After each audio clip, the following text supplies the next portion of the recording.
people have actually started building communities and teaching language within our app. The long and short of the fundraising process is it will break your confidence if you let it. So in some rooms I'm Black, in some rooms I'm African, in some rooms I'm Nigerian. These are the things that I was really good at as an athlete. And I realized how important and valuable that was for me as an entrepreneur. As athletes, we just run through walls all the time, right? Hello everyone, your host IKECJI here. Thanks so much for listening in. You just heard our guest for this episode, Ikechi from TRiBL Networks. As you can tell, we had a great conversation that ranged all over, so stay tuned. But first, a little housekeeping. We took a little extra time between episodes to do some retooling. You gave us great feedback, so thank you and hope you feel like we are making progress. I still do most of the editing, so please continue to be patient when the audio clips or dips. We will keep trying to get it right. As always, if you're excited about what we're doing with Founders Unfound, you can find our podcast on Apple, Google, Spotify, SoundCloud, and Stitcher. And please follow us on Twitter at Founders Unfound, or go to our website, foundersunfound.com, and sign up for our updates. Now on with the show. Hope you enjoy.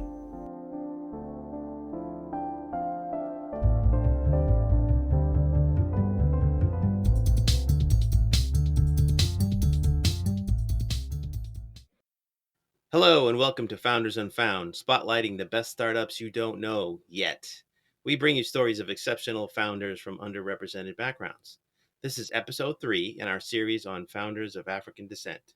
It's August 2019 and I'm your host, IKECJI. Let's get on it. We have Ikechi Nwabuisi, co-founder and CEO of TRiBL, a trusted multicultural community platform for members to stay connected with heritage and culture, both locally and globally. Welcome to the show, Ikechi. Thanks for having me, Dan. Thanks for having me. It's great to be here. Now, you and I know each other. We met when you were in Techstars here in Seattle in the latest cohort class. So we've known each other for a little bit. But let's get started by helping the audience understand what is TRiBL exactly. We're a platform that helps Black migrants identify and connect with community no matter where they are. So essentially, if you are Nigerian and you land in New York, we want to instantly connect you with people, experiences, and safe spaces that align with the cultural identity that you've identified with and plug you into the local community in the area. So if I grew up in Ghana and I'm moving, let's say I come to school in the United States, in Boston, and then I move to San Francisco, I would plug into TRiBL and that would help me locate people who have a shared culture, shared heritage with me, so that I could meet up with them, obviously through the community that's established in TRiBL, but also maybe meet up with them in person, find out what's going on with some of the events that might be relevant. Yeah, no, exactly. I mean, one of the big things that we do is we help people, what we say, meet familiar strangers. Nice. I like that.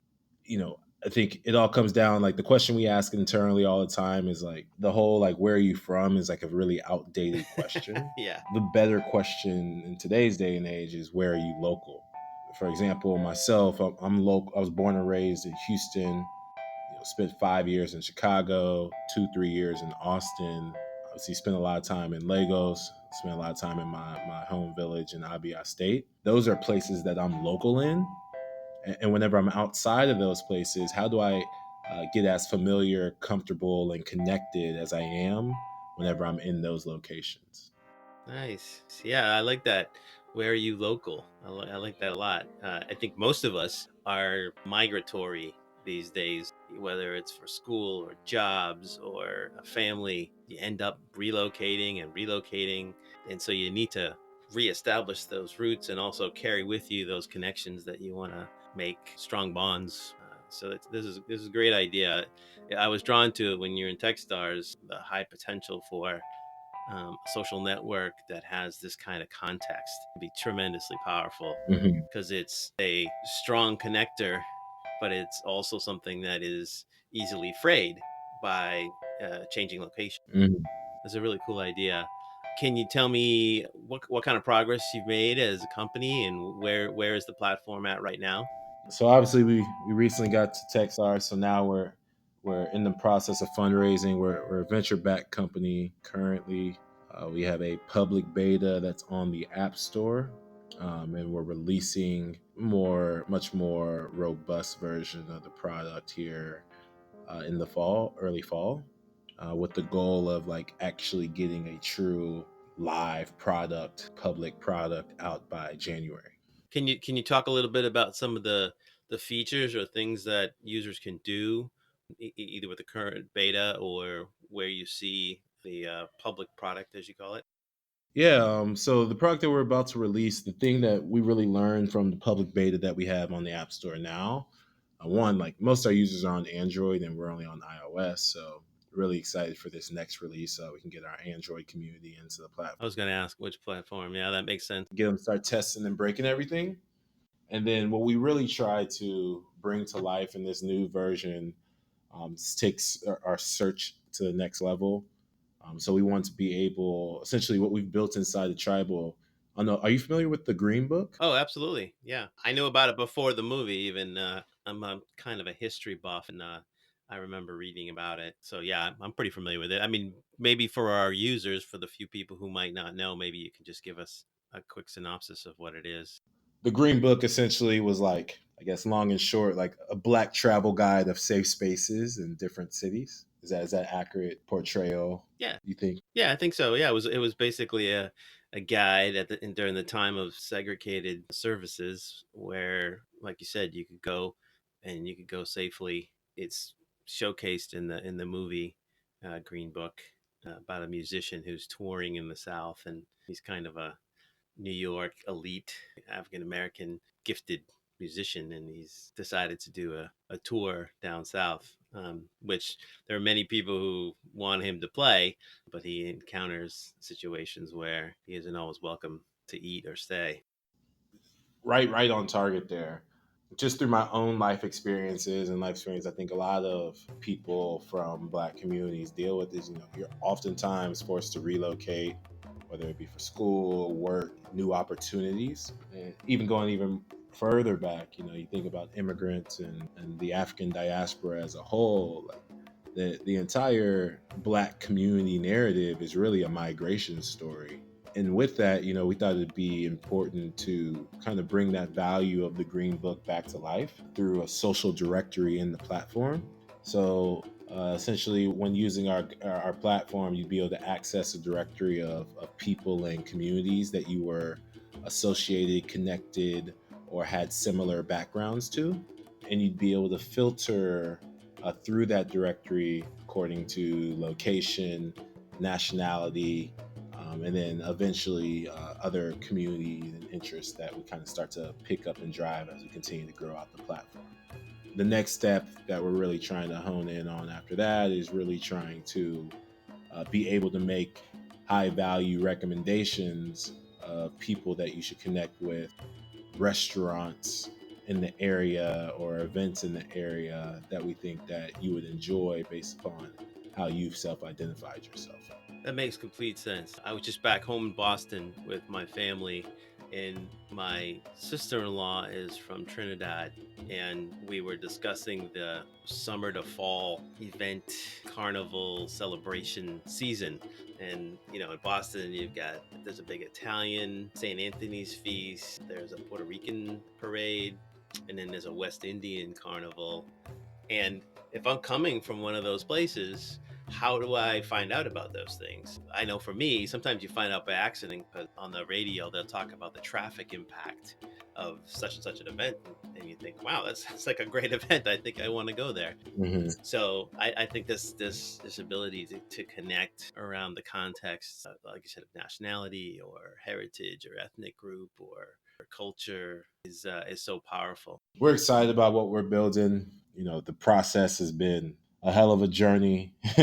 I can't emphasize that enough.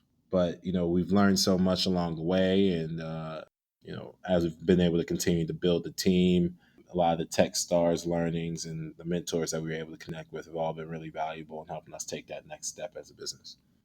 So maybe let's talk a little bit about that. I think one of the things that people underestimate and don't really have great insights into is this journey for the hunt for product market fit. Maybe talk about what's has the learning process been like? What has been some of the surprises or things that you didn't expect as you've been going through the discovery of how people are using your beta? It's been a very cool process. As we iterated, the very first version of our product was extremely focused on like driving a local experience. And then kind of like as we kind of started organically growing, we started having people in these silos of these local areas that didn't have a ton of users in them. So we started opening up communication flows on a global level. And it was really exciting to see how people drove value from connecting with people in completely different cities and locations. We kind of saw patterns of behavior, like people would be traveling to other areas and they'd get on TRiBL to kind of jump inside of that local community and see what was going on in the city like a week before getting out there. Nice. So that was really cool to see. We've already talked outside of this podcast about the cool like jollof rice story, Yes. uh, the 72-hour jollof wars that occurred in TRiBL, where every different community was kind of coming to the table saying that they made the best jollof, and it just really made for really fun conversation in the app, and people really driving connections and interactions amongst each other. I've seen that conversation happen so much, and I won't say it gets heated, but people definitely have their opinions, almost like people here in the US have about barbecue. I see like a Food Network show or something about jollof rice. Yeah. Nah, it gets really real, man. And then it almost starts to come off as people are insulting your mother when they try to come at your jello. Right, right. That's why we can't just let it ride. They don't play. No, they don't play. But one of the really cool things that happened in TRiBL was seeing somebody like I think leaders have really been rising within the platform just organically. And so people have actually started building communities and teaching language within our app. And I think that's something that, especially myself, I'm Igbo, come from the Igbo tribe. And while I do hear some Igbo, like I can't speak it. And having users come into our app and the first things that they're saying are actually in their native tongue and native language, and that eventually encouraging and rolling into like, oh, hey, I can teach Igbo to other people, and kind of having like these digital classes happening within the product were really cool to see as well. Does that present a technical challenge with figuring out language and translation, or you're just kind of people are using the platform and they're finding a way to do it?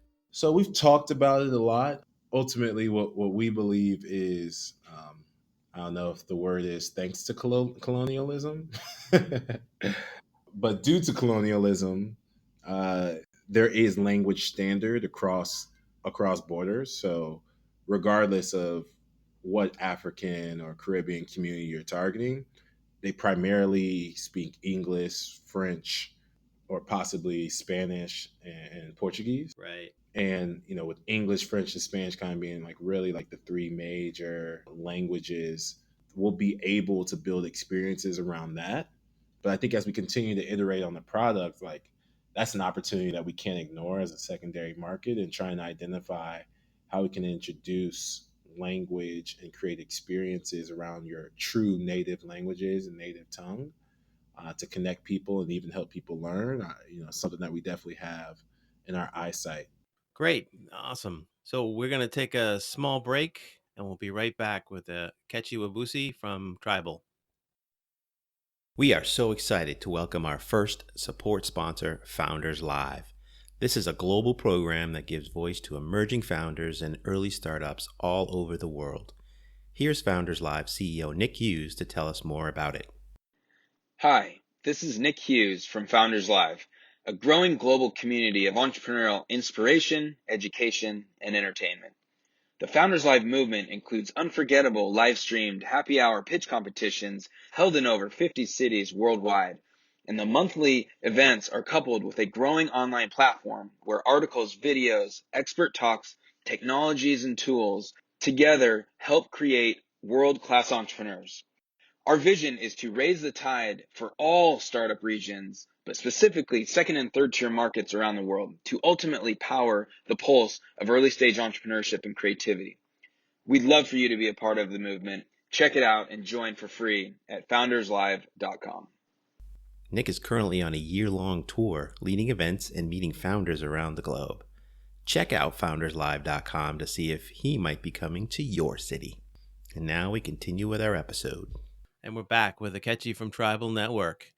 So, Ikechi, we were just talking about the learnings that you've had from your beta. And is there anything that you can share in terms of progress or metrics that are important that you've been really surprised and happy about? What would you tell investors in terms of traction? So towards the end of Techstars, we got to a really exciting point where we really started seeing true virality and really active engagement in the platform. And so our metrics around stickiness really started reaching that industry standard, got closer to like that kind of magic goal of 25% and above.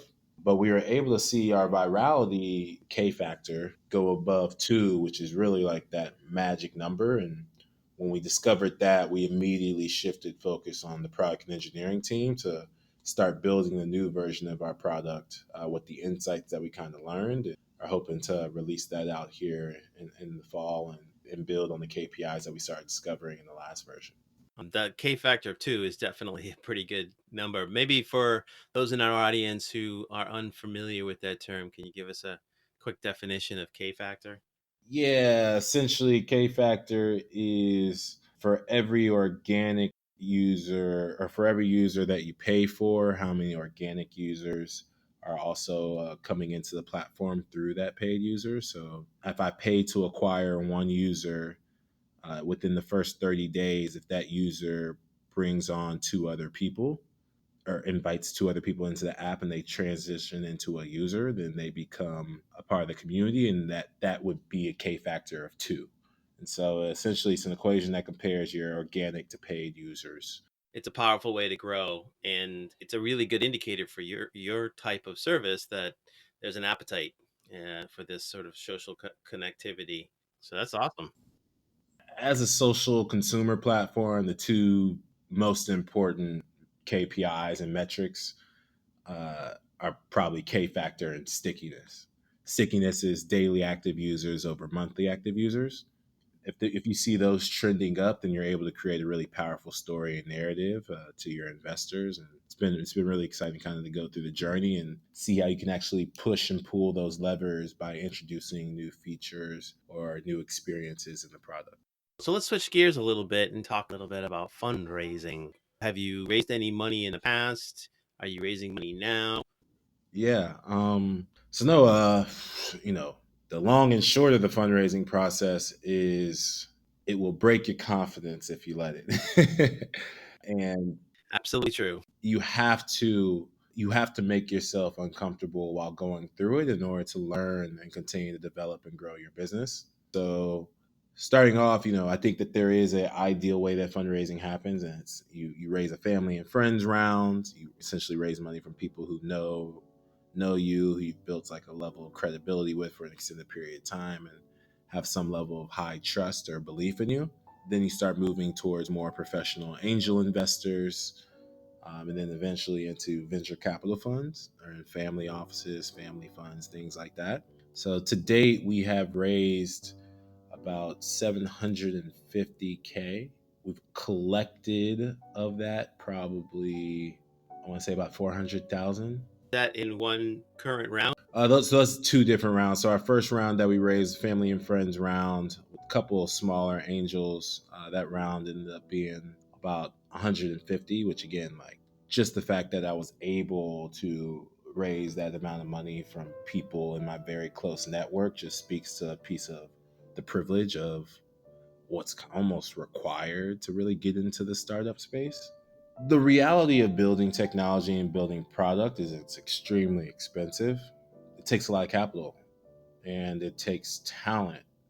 The reality is like I wish that I could say like we got that 150K in like some 3 to 6 month period, but the reality is like we raised 150K over 2 years, and it was like coming in like 5K here, 5K there. It was never just all in your bank account at once. That gives you ability to like really create a plan and go try to execute.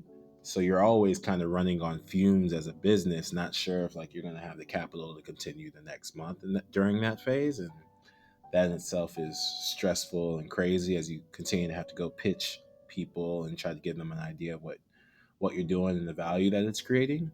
That money really just got us to a place where we were able to have a public beta up on the App Store that gave some level of an idea of the vision that I was communicating.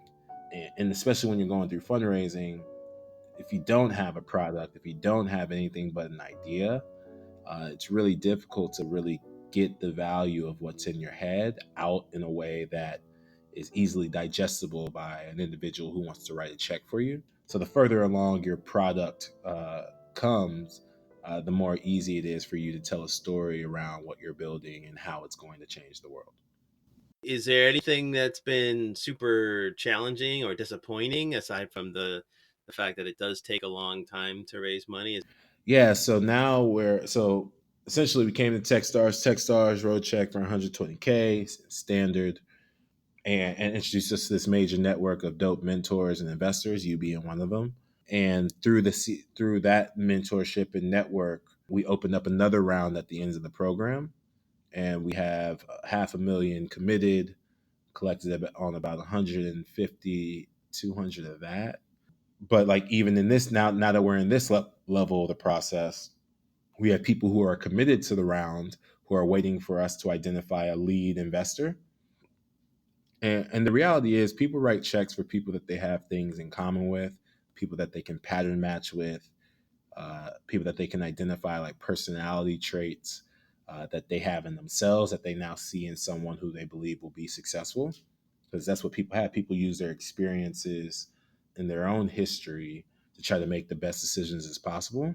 And as a black male founder working on a product and platform that's driving value for black communities, it's been a very difficult process of fundraising because most of the people who I'm having conversations in these rooms with don't look anything like me. And so the journey of trying to, again, like tell a story about your business and vision in a way that's digestible for the person writing a check is actually the one thing I did not, certainly underestimated and never actually realized. And when I was just, ideating on TRiBL, I never really thought to myself in reality that in order to make TRiBL successful, I'd have to go convince a bunch of rich white men. But that's the reality of what we're building, and early on, at least, of what we've kind of been required to do to continue to push the business forward. If you are going to start a company that you know that you will love, because if you don't love the company, the business that you're building, then you're not going to be able to tell a story in a way that is going to make it clear to people that you also are super passionate and excited about what you're doing. Absolutely true. A matter of perseverance, but the passion is what fuels that. And you're right. You have to tell it every day, and sometimes multiple times a day, whether it's investors or friends or potential business partners. Every dollar that you get in the bank is an indicator that you're moving closer and you're closer to your goals. One of the major highlights for us was getting into Techstars. We were really at a place where we had really been cranking out at this, and Techstars really just gave a boost of energy to our whole team. And then coming into the actual Techstars program, kind of being incubated with all these people with the same level of hunger and focus as you have, kind of just makes you a different animal. And that's been like exciting to go through that kind of transformation. Fundraising is basically my full-time job right now, and it's amazing for me ultimately because I get to tell a story about what we're building every single day. We're talking with Ikechi Nwabuisi from TRiBL Network. We're going to take a short break. We'll be back in a few moments. We are so excited to welcome our first support sponsor, Founders Live. This is a global program that gives voice to emerging founders and early startups all over the world. Here's Founders Live CEO Nick Hughes to tell us more about it.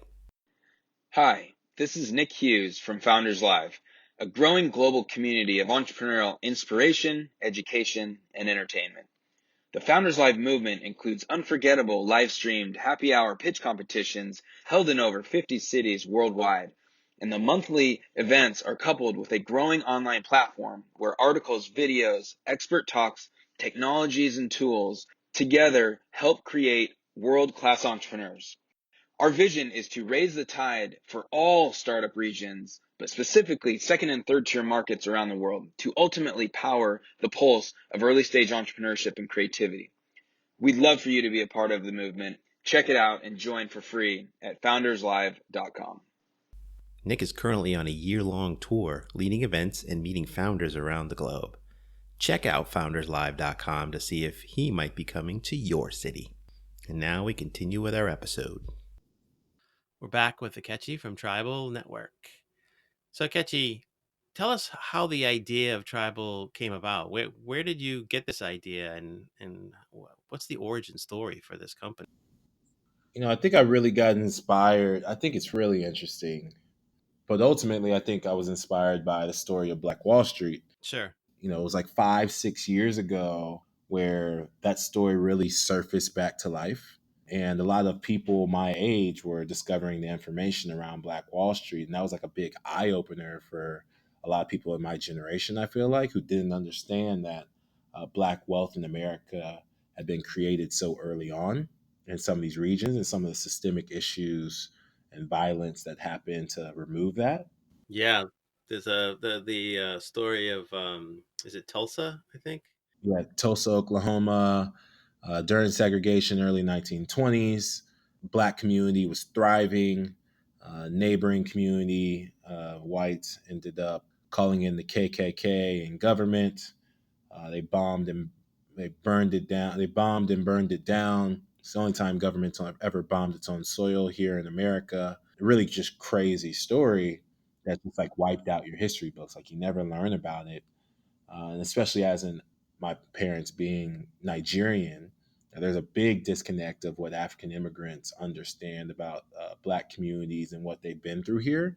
And as I really consumed that story, I really started to think to myself, we're in this really unique time where Black people are growing up, Black Americans, I guess I should say, are growing up best friends and right next door to children of African immigrants. I thought we lived in this time where there's this really unique opportunity to reconnect the diaspora on a global level by and through these immigrants and first gen and second generation individuals who still have connection and contact with the African continent, but also have these deep relationships that they've built outside of Africa with people with skill sets and skills that are super valuable to emerging markets back home. Whoa, that's a pretty big vision. That's pretty amazing that was what was the result of your epiphany. That's not the average. I was frustrated, so I made a dating app story. Yeah, yeah, no doubt. We have had really laser focus on like what we were trying to create. And I think just more and more clarity has been brought to that vision through the time that just one through research, through actually like going out and doing it and building products. Like I think that's really important. Go do it. Don't keep talking about it because you're only going to be able to move so far. You really got to just dive in the game. And thankfully, I'm wired all sorts of crazy, so it wasn't hard for me to make the leap. Was there a particular event or realization or use case that emerged for you that you said this is where we need to start? Well, I think initially, the crazy thing is my co-founder sent me the Black Wall Street article while I was in Nigeria. My co-founder is actually African American, and that was really powerful and like kind of understanding the piece I had divulged previously. But what ended up happening was he also convinced me to get into the tech world. So I moved to Austin, went to business school at Macombs, and our international trip actually took us to China, where I was exposed to a social communications platform called WeChat.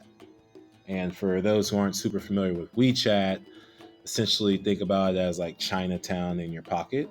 Yeah, that's a good way to think about it. Sure.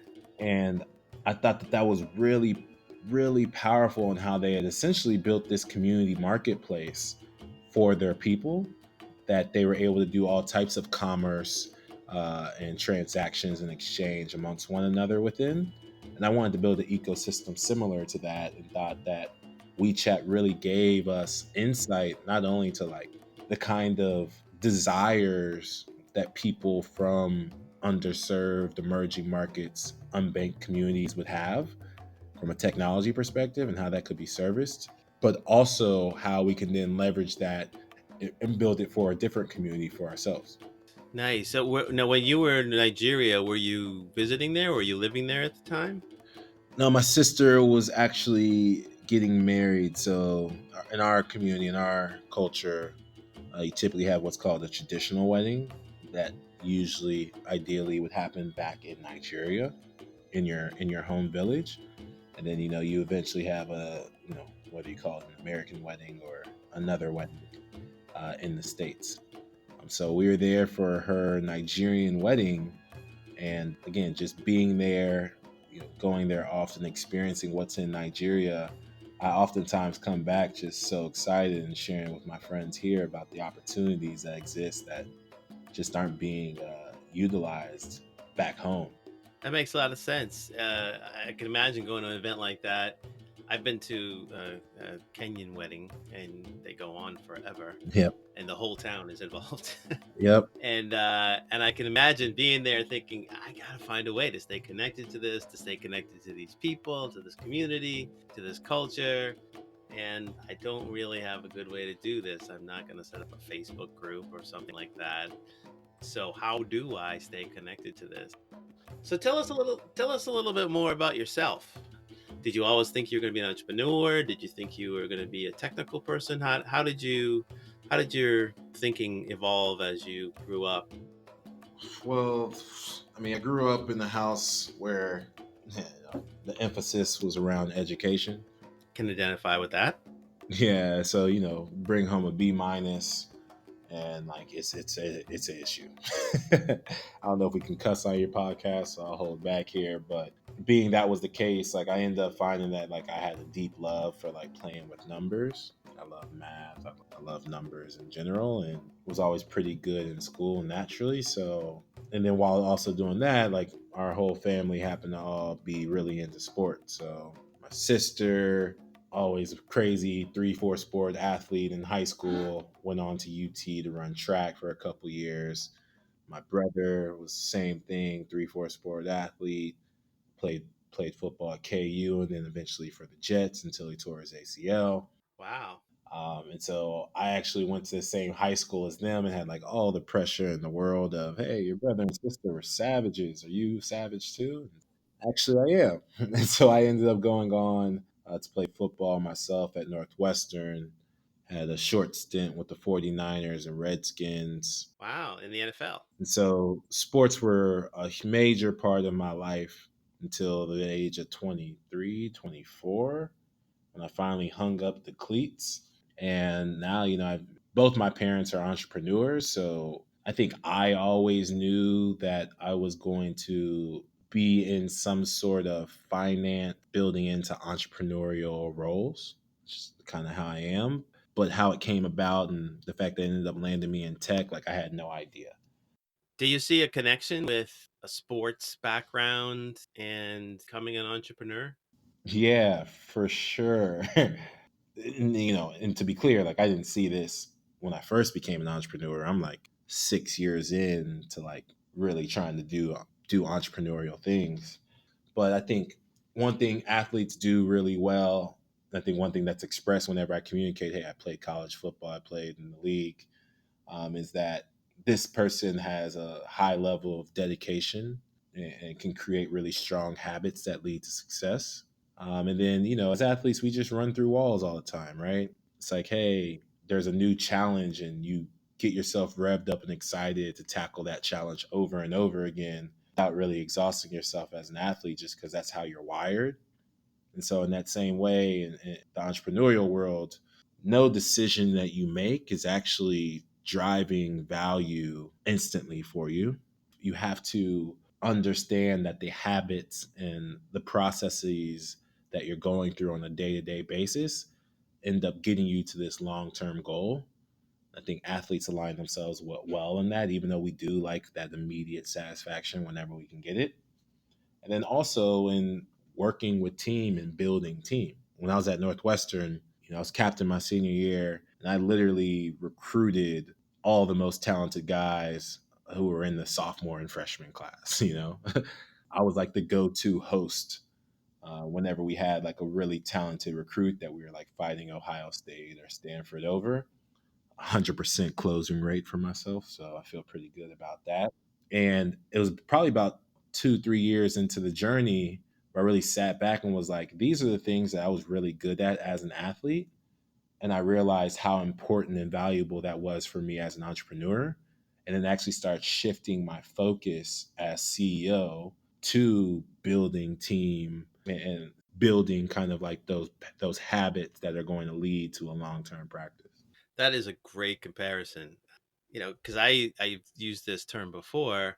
A startup is a marathon at a sprint pace, and so if you get too caught up in the short term and can't sort of get past, oh, I was a little slower, or I didn't quite make it today, then you're not gonna make it. I mean, it's very much a long game, and athletes, particularly ones like you who reach the elite levels, my observation is that they are willing to get up at 5 in the morning and do something for 20 minutes, knowing that they're not going to see the value of that for maybe days, weeks, months into when they're actually playing.